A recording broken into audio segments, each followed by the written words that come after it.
A subscriber to my newsletter once wrote in to ask if one was right to say that he was no longer a believer because he found himself in repeated sin.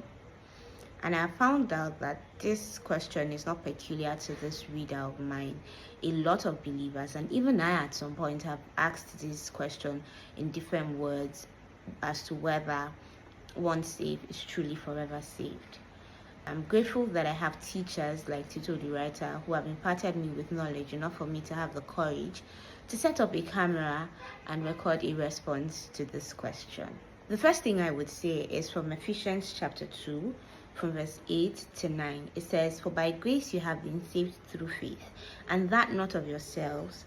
It is a gift of God, not of works, lest anyone should boast." It means it was by no effort of yours, by no human striving, that you became a Christian. You became a son of God, a child of God, by believing in the finished works of Christ. If you became that, if you had right standing with God by no effort of yours, by no good works of yours, what makes you think that it is your good works that is going to keep you in good standing and in right standing with God? You see, one drop of the blood of Jesus is greater than the sin of the entire human race. It therefore means that you cannot out-sin God's grace. You cannot out-sin the price that Jesus has paid, right? Every time you sin, there is already forgiveness of sin in advance. It is the same way that you're your parents' child by them giving birth to you, not because you are a good child. Is the same way that you are now a child of God simply by believing. You see, you being badly behaved is not going to make your parents say, "Oh, we do not share the same DNA with you." Impossible.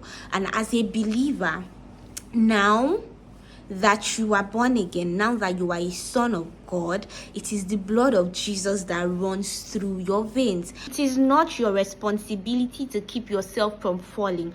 All you have to do is look to Jesus. Think on your heavenly realities. Look up to Jesus as the author and the finisher of your faith, just like Peter did, and he looked onto Jesus and he was able to walk on water. It was at the moment where he removed his eyes from Jesus that he began to drown. For you to say, "Oh, you have stopped being a child of God," is for you to say that you do not believe in the sacrifice of Jesus. It's for you to say that you do not believe that Jesus' death is what saves you from sin. Put it to you that truly, yes, once saved is forever saved.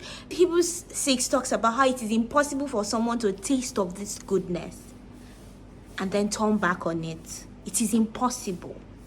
How? And that is why I say, think of your heavenly realities. It is a situation of sin consciousness that keeps us disbelieving. It keeps us doubting as to whether or not we have a right standing with God. Go back, Colossians 3:2.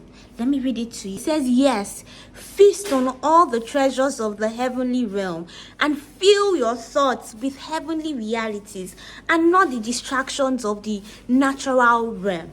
There, brothers and sisters, no, you cannot lose your salvation. The only way you can lose your salvation is in you disbelieving in Jesus. Thank you.